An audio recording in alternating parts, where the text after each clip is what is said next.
하나님께서 오늘 우리에게 주시는 말씀은 골로새서 3장 8절에서 14절까지 말씀입니다. 신약성경 326쪽 또는 7쪽이 되겠습니다. 신약성경 326쪽 또는 327쪽, 골로새서 3장 8절에서 14절까지 말씀 같이 보겠습니다. 함께 봅니다. 이제는 너희가 이 모든 것을 벗어버리라. 곧 분함과 노여움과 악의와 비방과 너희 입에 부끄러운 말이라. 너희가 서로 거짓말을 하지 말라. 옛사람과 옛 행위를 벗어버리고 새 사람을 입었으니 이는 자기를 창조하신 이의 형상을 따라 지식에까지 새롭게 하심을 입은 자니라. 거기에는 헬라인이나 유대인이나 할렙파나 무할렙파나 야만인이나 스구디아인이나 종이나 자유인이 차별이 있을 수 없나니 오직 그리스도는 만유시요 만유 안에 계시니라. 그러므로 너희는 하나님이 택하사 거룩하고 사랑받는 자처럼 긍휼과 자비와 겸손과 온유와 오래 참음을 옷 입고 누가 누구에게 불만이 있거든 서로 용납하여 피차 용서하되 주께서 너희를 용서하신 것 같이 너희도 그리하고 이 모든 것 위에 사랑을 더하라. 이는 온전하게 매는 띠니라. 아멘. 알렉산더 대왕은 세계를 제패했던 당대 영웅이었습니다. 하지만 그 알렉산더에게는 화를 잘 내는 인격적인 약점이 있었습니다. 하루는 그 친구이자 훌륭한 장군이었던 클레이투스 장군이 술에 취해 있는 모습을 보고 알렉산더는 화를 참지 못하고 옆에 있는 창을 집어내 던졌습니다. 실상 클레이투스에게 정신을 차리게 하려고 그냥 겁만 주기 위해서 창을 던졌는데 그만 그 창이 클레이투스 장군의 명중하고 말았습니다. 그 결과 중마고우였던 클레이투스를 죽이고 말았습니다. 알렉산더는 친구를 죽인 죄책감 때문에 너무 괴로워서 자기 목숨을 끊으려 했다고 합니다. 온 땅을 점령했지만 자기 마음은 정복하지 못했던 것이지요. 피타고라스는 분노란 흔히 어리석음이나 경솔함에서 시작하고 후회로 끝나기 쉽다고 경고했습니다. 잠언 16장 32절에도 보면은 노하기를 더디하는 자는 용사보다 낫고 자기 마음을 다스리는 자는 성을 빼앗는 자보다 낫다고 하였습니다. 우리는 어떻습니까?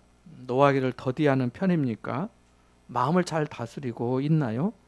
기독교 상담학자 로만 라이트는 분노를 당하는 것도 마음의 상처이지만 분노를 드러내는 것도 마음의 상처가 된다고 했습니다. 분노를 밖으로 꺼내는 것은 육체적으로, 정신적으로 또 영적으로 상처를 입는 겁니다. 한 여인이 비행기를 타기 위해 공항에 갔습니다. 아직 탑승할 시간이 남아서 과자 한 봉지를 사서 먹으며 책을 읽었습니다. 손을 쭉 뻗어서 과자 한 개를 꺼내 먹었습니다. 그런데 이상하게도 옆에 있던 한 신사가 자기와 같은 봉지 속에 손을 넣어 과자를 꺼내 먹는 겁니다. 여인은 속으로 이상한 사람도 다 있다 라고 생각했습니다. 자기가 하나 먹으면 그 사람도 하나 꺼내 먹었습니다. 그렇게 하나씩 먹었습니다. 여인은 괘씸한 생각이 들었습니다. 속으로 이 파렴치한 인간이 하면서 얼굴을 쓱 한번 봤더니 양복을 입고 멋지게 생긴 저 같은 신사였습니다. 여인은 속으로 아니 멀쩡하게 생겼는데 천연덕스럽게 왜 이러는 거야? 뻔뻔하게 남의 과자를 허락도 없이 먹는 거야? 하면서 화가 부글거리기 시작했습니다. 하지만 그런 일로 사람이 많은 공항에서 소리를 높이고 싶진 않았습니다. 먹다 보니까 과자가 딱 한 개 남았습니다. 두 사람은 서로를 쳐다보았습니다. 긴장감이 막 맴도는 그 상황에서 신사가 몸짓을 하면서 이렇게 드시라고 했습니다. 여인은 오기가 나서 마지막 과자를 딱 집어서 우두구둑 깨물어 먹었습니다. 막 화가 끓어오르는 그때 마침 여인이 타기로 한 비행기에 탑승하라는 안내 방송이 나왔습니다. 여인은 비행기에 올라 자리에 앉았지만은 아직 분이 풀리지 않았습니다. 도대체 별 이상한 사람이 다 있네. 나 참 어이가 없어서 이제 다 잊어버리고 책이나 봐야지 하면서 자기 가방을 열었는데 그 안에 자기가 아까 샀던 그 과자 봉지가 뜯기지도 않은 채 그대로 놓여 있는 겁니다. 천연덕스럽고 뻔뻔하고 파렴치 않은 그 신사가 아니고 바로 자기 자신이었던 것을 알게 된 거죠. 자기가 잘못한 줄도 모르고 상대방에게 분을 냈던 겁니다. 지금도 명절이 되면 명절 전후에 형제 간에 살인사건이 있었다는 뉴스를 듣는 경우가 있는데요. 성경에 보면 인류 최초의 살인은 형제 사이에서 났습니다. 형 가인이 동생 아벨을 쳐 죽였기 때문입니다.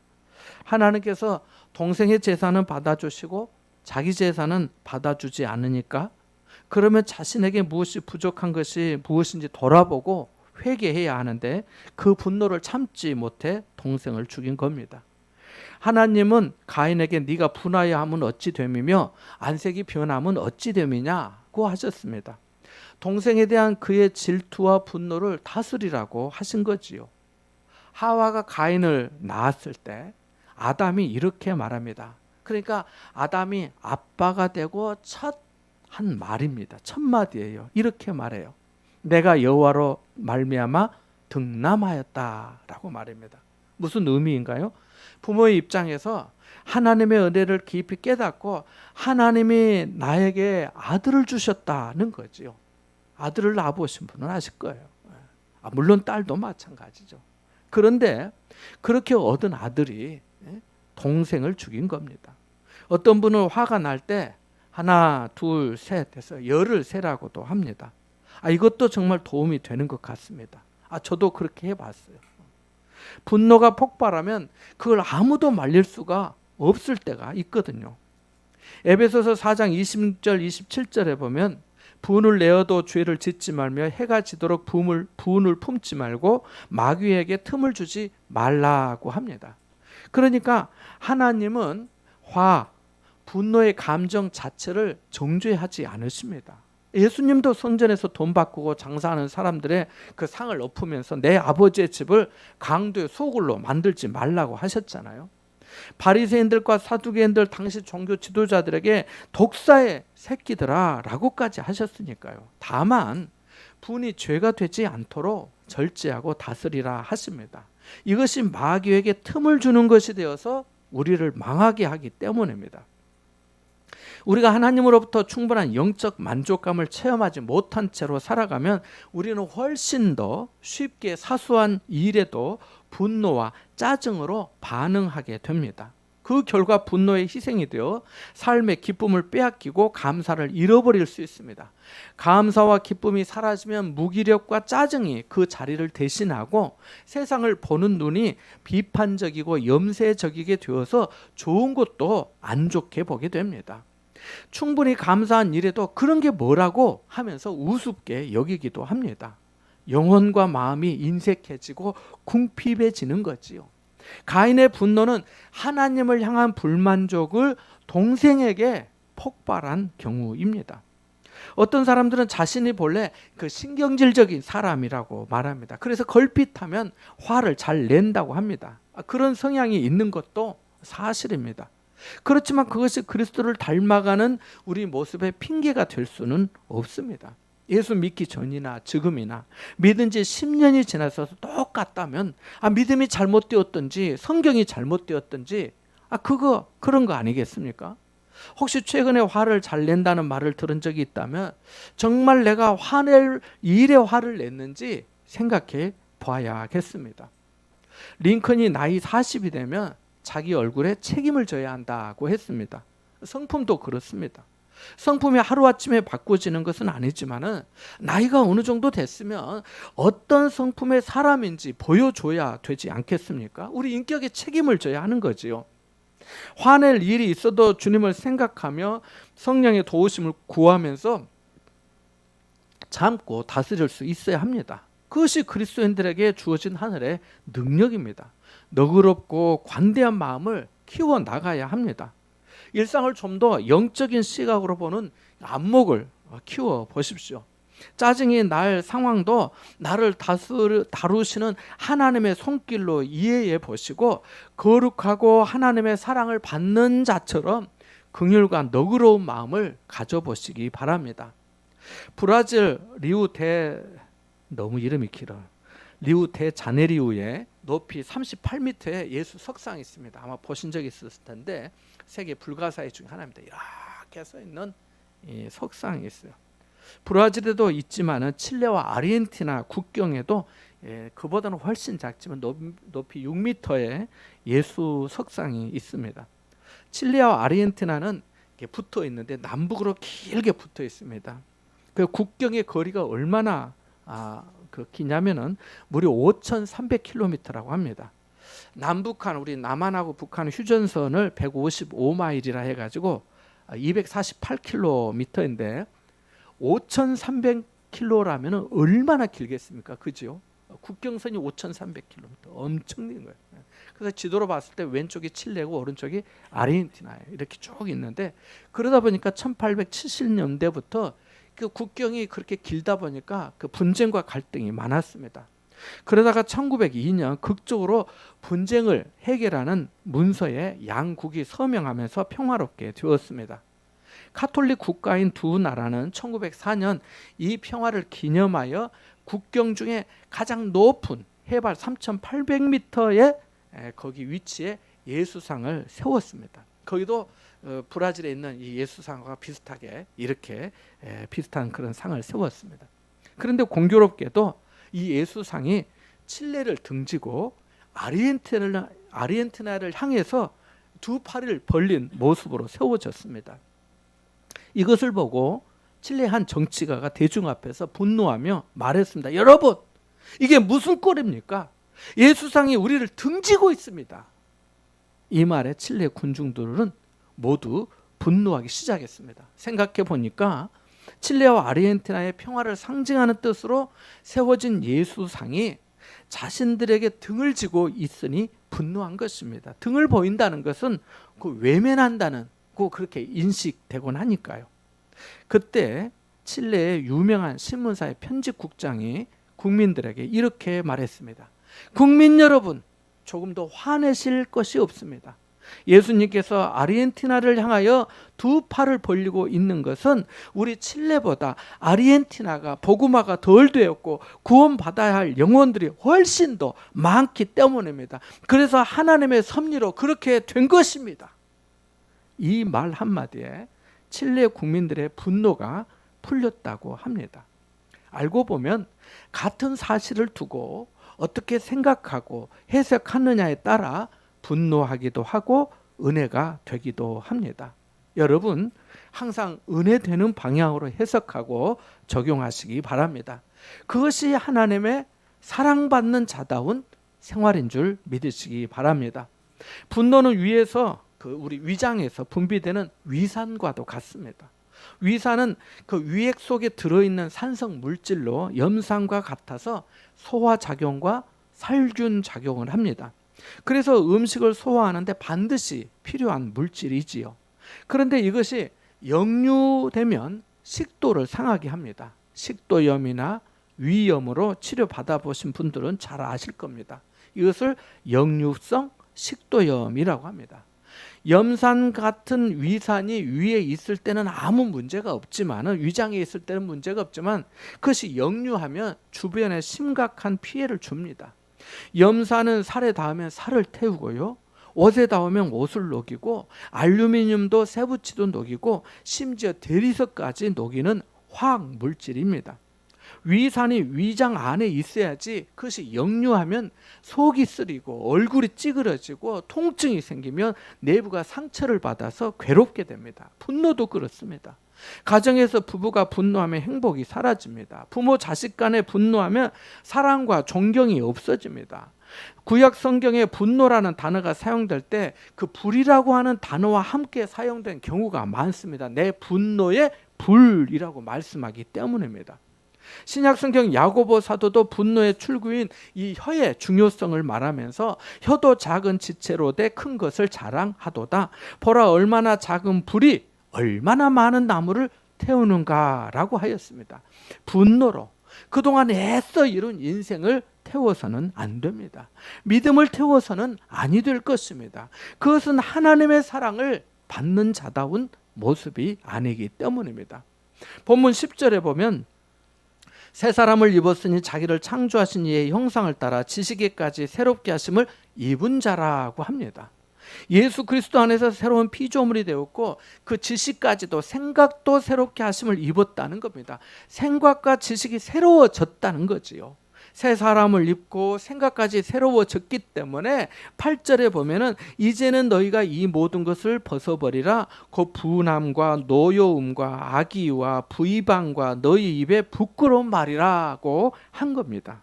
예전에 부목사로 있을 때 집사님 가정을 신방 갔는데 집을 잘 못 찾았습니다. 그래서 평상에 계신 어르신들에게 물었습니다. 그랬더니 그분 중에 한 분이 대뜸 하시는 말씀이 그 욕쟁이 집사요? 저쪽으로 가다가 두 번째 골목에서 올라가면 파란색 대문이 보이는데 그 집이요, 그 집. 욕쟁이 집사 집. 그렇게 말씀하시는 거예요. 욕쟁이 집사라 하시니까 제 얼굴이 확 붉어졌습니다. 성경책 들고 있었거든요. 딱 보면 알잖아요, 목사인지. 그 욕쟁이 집사로 거기서 소문이 난 거예요. 이 집사님은 아직까지 옛 사람을 입고 있었던 겁니다. 집사가 된 지 오래되었지만은 생각과 지식이 새롭게 되지 못하고 입에 부끄러운 말을 달고 있었던 겁니다. 우리가 나를 잘 봐달라 말하기도 어렵고 또 말을 한다고 해도 내 식구 말고는 나를 잘 봐줄 사람이 세상에 얼마나 있겠습니까? 암만해요. 그래도 하나님의 사랑 가운데 평판이 좋은 사람들 되시기를 바랍니다. 아, 그 집사님이요? 아, 그분요? 아, 저 집이에요? 이렇게 얘기하면 얼마나 좋아요. 자, 이런 생각으로 함께 본문 12절에서 14절의 말씀을 읽어보겠습니다. 같이 봅니다. 시작.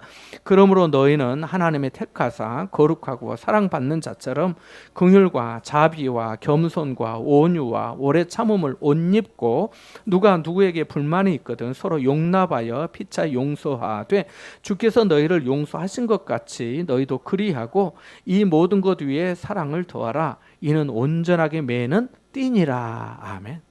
바울은 골로새 교회의 성도들을 생각하며 기도할 때마다 감사했습니다. 그리고 예수 그리스도의 중심에서 벗어나지 않기를 원했습니다. 이단의 거짓 선생들에 의해 미혹되지 않기를 원하면서 복음의 진리 안에 은혜 안에 성도들이 견고히 세워지기를 원했습니다. 그래야 그리스도께서 나타나실 때 영광 중에 그리스도의 신부로 단장될 수 있기 때문입니다. 얼마 전 결혼식에 축하하러 갔더니 신부 입장 순서가 될 때 사회자가 이렇게 말했습니다. 하객 여러분, 오늘 세상에서 가장 아름다운 신부가 입장합니다. 함께 일어서서 축하의 박수로 맞이해 주시기 바랍니다. 라고 말합니다. 신부가 아름다운 이유가 뭐겠습니까? 신랑이 있기 때문입니다. 순백색의 드레스를 왜 입는 겁니까? 깨끗하고 순전함으로 신랑을 맞이한다는 의미 아니겠습니까? 여기 12절에 그러므로 너희는 하나님이 택하사 거룩하고 사랑받는 자처럼 이라고 말씀합니다. 여기 그러므로라고 하는 말씀은 앞의 내용을 이어받는 접속사입니다. 그러니까 여러분이 새 사람을 입었고 지식에까지 새롭게 하심을 입은 자가 되었고 거기에는 혈통적인 차별이 없고 모두 다 그리스도 안에 있으니 라고 하는 말입니다. 좀 더 앞으로 거슬러 올라가서 적용한다면 3장 1절에 여러분이 그리스도와 함께 다시 살리심을 받았고 3장 4절에 우리 생명이신 그리스도께서 나타나실 그때에 여러분도 그와 함께 영광 중에 나타날 것이니 라고 하는 그런 의미지요. 찬송가 305장에 나 같은 죄인 살리신 주 은혜 놀라워 잃었던 생명 찾았고 광명을 얻었네 라고 하는데요.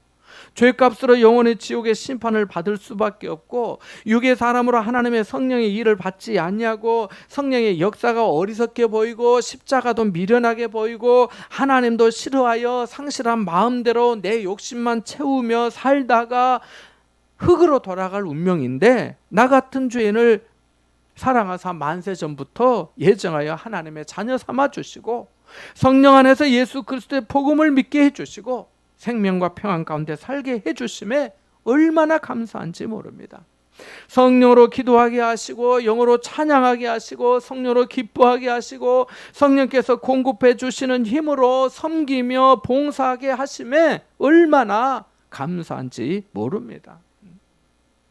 여기 거룩하고 사랑받는 자처럼이라고 하였는데요, 거룩이 뭔가요? 거룩은 우선 하나님다움을 말합니다. 하나님은 거룩하신 분이시기 때문이지요. 이사야 6장 3절에 보면 천사들이 하나님을 찬송하는데 거룩하다 거룩하다 거룩하다 라고 합니다. 다음은 거룩은 깨끗함입니다. 흠도 없고 티도 없는 깨끗함입니다. 밤새 소복히 내리는 한방 눈보다 더 깨끗한 그것을 말합니다. 또한 거룩은 범접할 수 없는 두려움이기도 합니다. 그래서 거룩을 구별됨이라고 부르기도 하지요. 이전의 옷을 벗어버리고 새 옷을 입었다는 것도 구별되었다는 거잖아요. 사랑받음도 마찬가지입니다.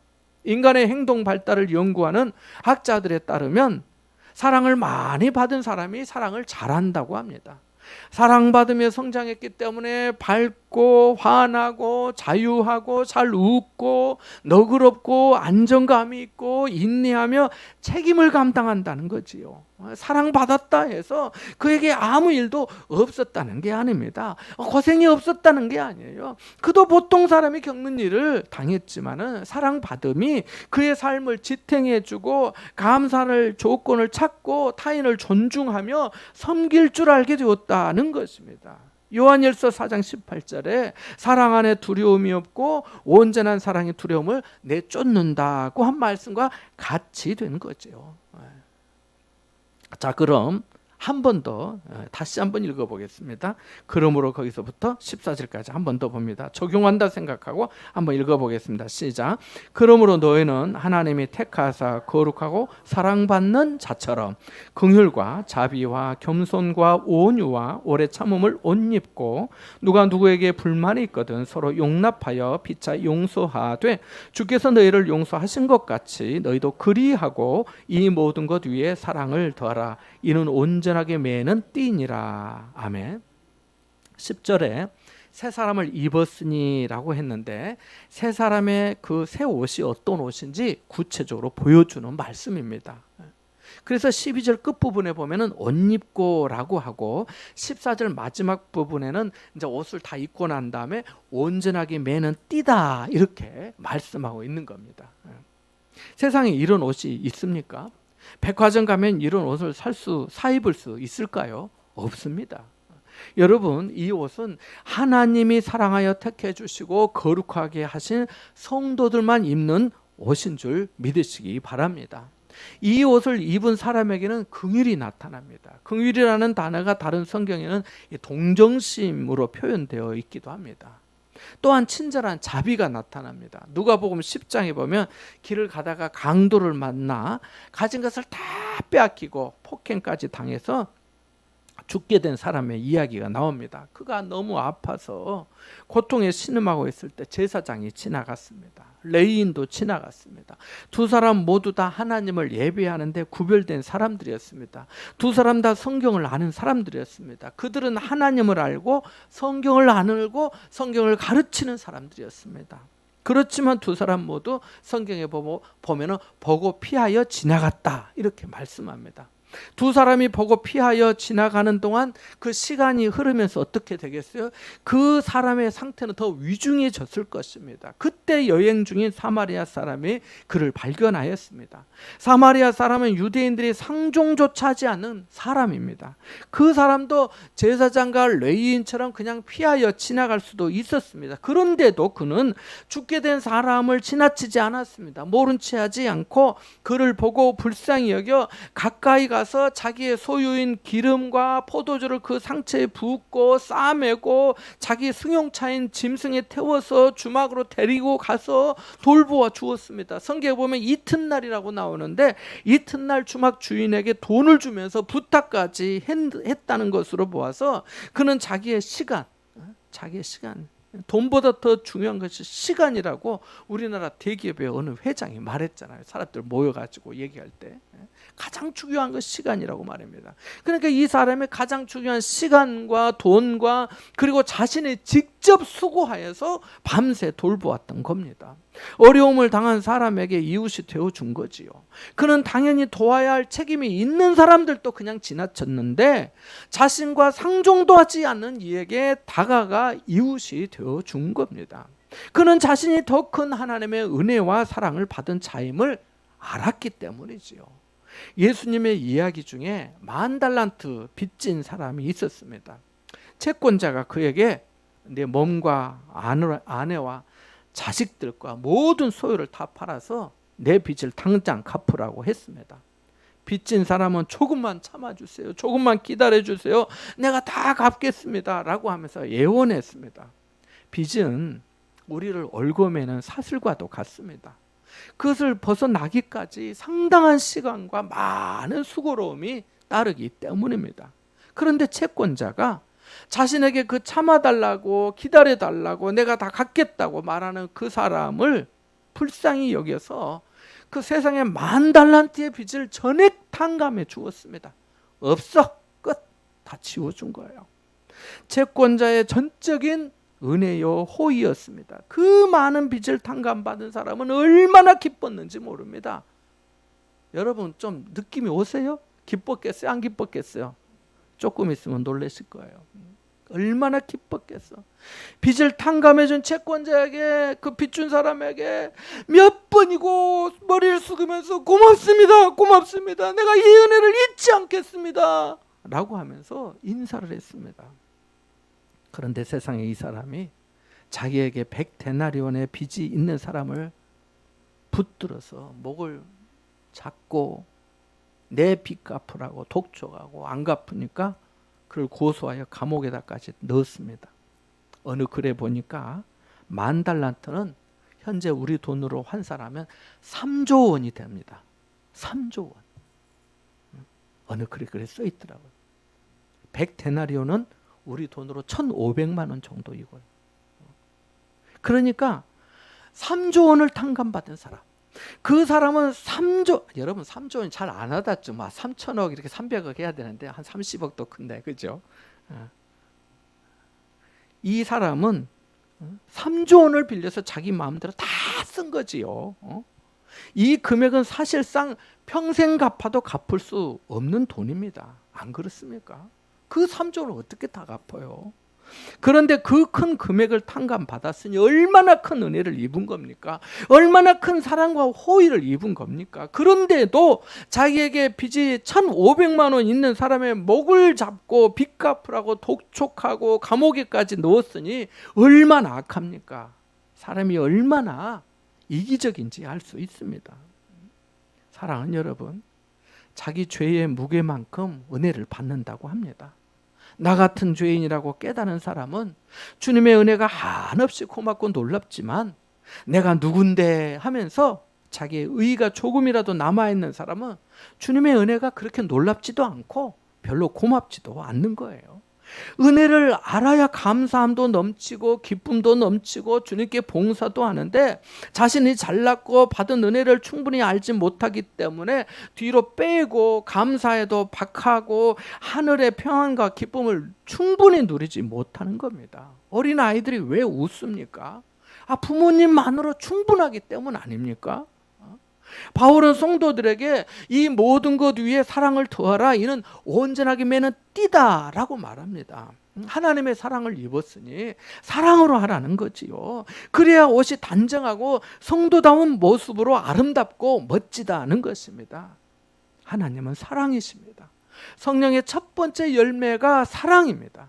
하나님이 우리 안에서 행하시는데 자기의 기쁘신 뜻을 위하여 우리에게 소원을 두고 행하신다고 하였습니다. 그 기쁘신 뜻이 사랑입니다. 그 소원이 사랑입니다. 그래서 바울은 사랑은 언제까지나 떨어지지 아니하되 예언도 패하고 방언도 그치고 지식도 패한다라고 하였고, 사랑이 없으면 아무 쓸데가 없다고, 유익이 없다고까지 말씀한 겁니다. 사랑하는 여러분, 하나님이 우리를 택하여 주셨습니다. 나 같은 죄인을 살려 예수 그리스도로 새 옷을 입혀 주셨습니다. 우리가 부족한 것은 사실이지만 자신에게 너무 실망하지 마십시오. 하나님의 능력을 여러분의 자격으로 재지 마시기 바랍니다. 약점 없는 사람이 어디 있습니까? 저같이 잘생겨도 약점이 얼마나 많은지 몰라요. 미안해요, 여러분. 불쾌하게 해서. 하나님은 그런 사람들을 들어 쓰셔요. 다혈질 베드로를 불의 사자로 만드시고, 유약한 양치기 다윗을 필승의 불패의 왕으로 만드시고, 겁쟁이 아브라함을 믿음의 조상으로 만드셨잖아요. 육체적으로 연약하고 말도 어눌했다는 바울을 세계 최고의 선교사로 만드셨잖아요. 여러분은 아무나가 아니에요. 하나님이 택하여 거룩하게 하시고 사랑을 부어주셨어요. 그래서 우리는 거룩하고 사랑받는 자처럼, 사랑받는 자답게, 은혜 입은 자답게 살아야 합니다. 존귀한 사람이 다시 천한 사람이 될 수 없습니다. 진주를 돼지 앞에 던져줘서는 안 돼요. 주님께서 여러분과 함께 하십니다. 하나님의 부르심에는 후회하심이 없습니다. 그러니 나의 힘이 되신 여호와여, 내가 주를 사랑합니다 라고 했던 다윗처럼 주님을 바라고 주님을 의지함으로 다시 용기를 내시기 바랍니다. 아직 가야 할 길이 남아 있습니다. 그 길 끝에서 우리가 만날 것입니다. 그 땅 끝에서 주님을 찬양하는 사람들과 함께 서는 날이 올 것입니다. 여러분을 통해 놀라운 하나님의 역사가 있을 줄 믿습니다. 힘내시고 주의 사랑으로 승리하는 여러분 되시기를 주님의 이름으로 축원합니다.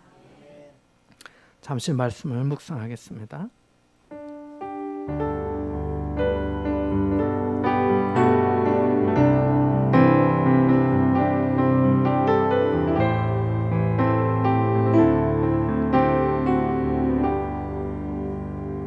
하나님 아버지, 우리를 택하여 거룩하게 하시고 한없는 사랑을 부어주셔서 감사와 찬양을 드리옵나이다. 더욱더 하나님의 크신 은혜를 알게 하시고 거룩하고 사랑받는 자답게 긍휼과 자비와 겸손과 온유와 오래 참음을 옷 입고 서로 용납하며 이 모든 것 위에 사랑의 띠로 옷을 온전하게 여미게 하옵소서. 그래야 주님의 기쁨이 되는 삶이 되게 하옵소서. 우리 성도들로 인해 하나님의 사랑과 인자하심이 가족들과 이웃들에게 증거되게 하여 주옵소서. 예수님의 이름으로 기도하옵나이다. 아멘.